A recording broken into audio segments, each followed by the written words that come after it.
سونے نبی بیٹھے حضور فرمائے میرے صحابہ من انفق علی زوجین تویا من ابواب الجنت حضور فرمائے جڑا اپنے بال بکانا تے حلال کماندا ہے حلال لیندے او جنت دے فلانے دروازے جو سڈا ویسی نماز والا فلانے تو سڈا ویسی صدقے والا فلانے تو سڈا ویسی حضرت صدیق اکبر عرض کی یا رسول اللہ حل یدا احد من کلھا یا رسول اللہ کوئی ایو جیاں خوش نصیبی ہے جرا یکے دروازہ جو سڈا ونجے جنت وچ نمازی ایک دروازے کل روزے والے بے دروازے کل حج والے بے دروازے کل یا رسول اللہ کوئی ایو جیاں بھی ہو سی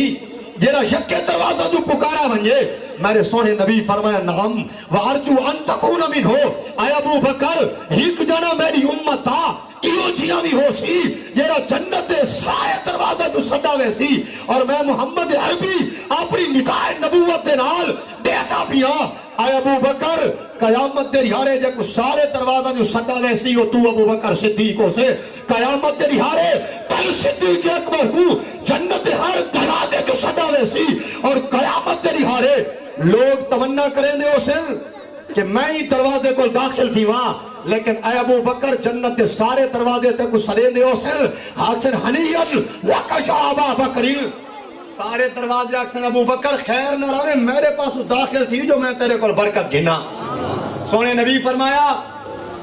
ابو بکر صدیق میری امت دے اندر نبی پاک صلی اللہ علیہ وسلم جڑا سارے جہان دے امام ان جیڑی ہستی کو سونا نبی اپنے مسلح دے کھڑا گیا ہے اپنی زندگی دے اندر ہی حضور فرمایا مرو ابا بکر فلیصلی بالناس جس نبی پاک کی ابتدا دے اندر سارے نبیاں نماز پڑھیے رسولہ نماز پڑھیے مسجد اقصی دے اندر جڑا نبیاں دا بھی امام ہے رسولہ دا بھی امام ہے او محمد عربی اپنے مسلح تے جس ابو بکر کو کھڑا کیتا ہو سی اللہ اس ابو بکر کو کتنی عظمت دیتی ہو سی اوندا کتنا مقام ہو سی